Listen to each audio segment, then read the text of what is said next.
गोता। यदि भक्ति का गोता लगाना है तो भक्ति का गोता लगाएं, प्रेम रूपी भक्ति का गोता। ज्ञान रूपी मार्ग पर चलना है तो ज्ञान रूपी मार्ग का भी गोता लगाएं। एक बात कहूं राजन, जीवन में सब चीज प्राप्त हो सकती, कोई संसार में कठिन नहीं है, लेकिन सत्संग, भगवान की हरि कथा, भगवान का नाम सबको प्राप्त नहीं होता। जिस पर भगवान की कृपा हो, अनंत कृपा जिसके ऊपर हो, उसके लिए होती है। संत समागम हरि कथा, तुलसी दुर्लभ होय। सुत दारा और लक्ष्मी,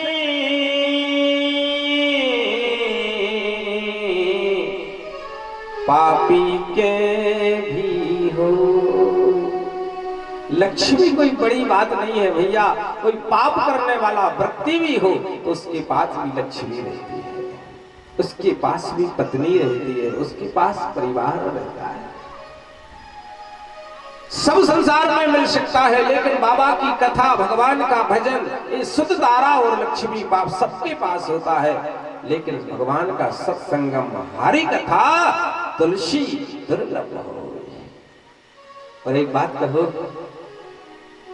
कभी कभी ऐसे पाप मनुष्य के अंदर रहते हैं, वो भजन तो करना चाहता है, कथा सुनने की जिज्ञासा तो मन में करता है, लेकिन उसके अंदर कुछ पुराने पाप जमे रहते हैं।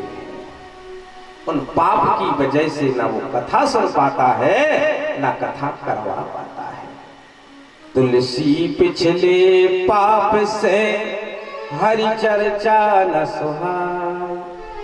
यदि 2 लोग 4 लोग बैठ करके सत्संग की चर्चा करें तो वो उसको बुरा लगता है, वो उस बात का खंडन करता है। क्यों? कि उसके पिछले पाप उसके अंदर जमे हुए हैं। तुलसी पिछले पाप से हरि चर्चा न सुहाय। जैसे डमर के बंग में भूख प्यास मर जात। एक बार एक कलियुगी भक्त था, संसार में बहुत भटका और भटकते भटकते उससे कहीं आनंद नहीं मिला। और जब आनंद नहीं मिला, इतने में बाबा तुलसी मिल गए। और बाबा तुलसी मिले, और बाबा तुलसी जैसे ही मिले, कहने लगा, भैया संसार में भटके हो, लेकिन किन कौन घाट पर नहाया? बोले हरिद्वार, बद्रीनाथ, केदारनाथ गए स्नान करने। बोले हमारे घाट में नहाओ। बोले आपका घाट कैसा है? बोले हमारे घाट के 4 घाट बने हुए हैं, 4 दरवाजे हैं, यजुर्वेद, सामवेद, ऋग्वेद, अर्थवेद है। ज्ञान मार्ग, भक्ति मार्ग, वैराग्य मार्ग, कौन से मार्ग में आप स्नान करना चाहते हो? मानस उसी मार्ग में डुबा देती है साहब। जौन से मार्ग से आपको डूबना है।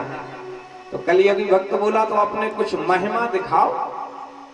यदि आपके घाट में कौन कौन तरे हम देखना चाहते हैं और सुनना चाहते हैं। तो बाबा तुलसी कहने लगे, नारद वाल्मीकि नारद घट जोनी, निज निज मुखन कहीं निज हो। वाल्मीकि जैसे महापुरुष ने गोता लगाया, नारद जैसे महामुनि ने गोता लगाया, प्रहलाद जैसे महापुरुष ने गोता लगाया, ध्रुव जैसे महापुरुष ने गोता लगाया। कलियुगी भक्त बोला, कोई बड़ी बात नहीं, ये तो पेलन के तरे तराया। ये तो पहले से ही तरे, क्योंकि इनका पहले से इतना भजन का बैंक बैलेंस है। ये नामी भजन करें तो भी इनका उद्धार हो जाएगा। और सुनाओ कुछ। बोले भैया, जिसने हमारी राम कथा को सुन लिया है, कृष्ण कथा को सुन लिया है, जल में रहने वाले पक्षी भी तर जाते हैं। आकाश में रहने वाले पक्षी भी यदि राम कथा को सुन ले तो उसका भी उद्धार हो जाता है। जल चर थल चर, तो शमी ने दूसरी पंक्ति में कहा, जल चर थल चर नभ चर नाना, जे जड़ चेतन जीवे जहाना। अरे भैया, यदि राम का चरण, राम की रज, राम का नाम यदि पत्थर पर भी पड़ जाता है तो पत्थर भी कभी कभी नारी बन के प्रकट हो जाता है। पढ़िए रामायण। गौतम नारी श्राप बसे उपल दे धरि धीर, ओ चरण कमल रज चाहती, कृपा करो रघुवीर। जड़ को भी चेतन बना देती है राम कथा मानस, और चेतन को जड़ और जड़ को चेतन बना देती है। अभी सुनेंगे आगे कथा, गोपियों की लकड़ियों से भी पानी टपकना प्रारंभ हो जाता था साहब। ये भगवान की कथा है। तो कहने का तात्पर्य है कि संसार में सब चीज प्राप्त हो सकती है, लेकिन भगवान की कथा सबको प्राप्त नहीं होती। जिसके ऊपर भगवान की अनंत कृपा हो, अनंत भाव हो, उसी जीव को भगवान की कृपा प्राप्त होती है। शिवदेव कहते हैं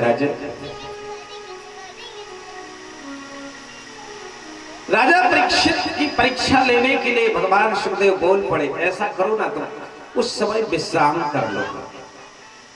तुमको 4 दिन हो गए ना कथा सुनते, अन्न जल ग्रहण नहीं किया है, पंचक्षणी विश्राम कर लीजिएगा। हाथ जोड़ करके राजा परीक्षित बोल पड़े श्री सुखदेव भगवान से, भगवान हम इस कृष्ण कथा को लालाए थे। कौन कृष्ण? बोले जिसने मेरी करवस्त्र में जाकर के जिस कृष्ण ने रक्षा करी। अरे जिस कृष्ण की कृपा से हमारे बाबा गांडीवधारी अर्जुन बने, मैं उस बाबा की कथा को सुनना चाहता हूं, मैं इस द्वारकेश की कथा को सुनना चाहता हूं। मुझे विश्राम की आवश्यकता नहीं। भगवान समझ गए, श्री गुरुदेव भगवान, इसका मन भगवान की कथा में लगा हुआ है, क्योंकि मन लगता नहीं है भगवान का। ये मन बड़ा विचित्र है। शिवदेव कहते हैं राजन,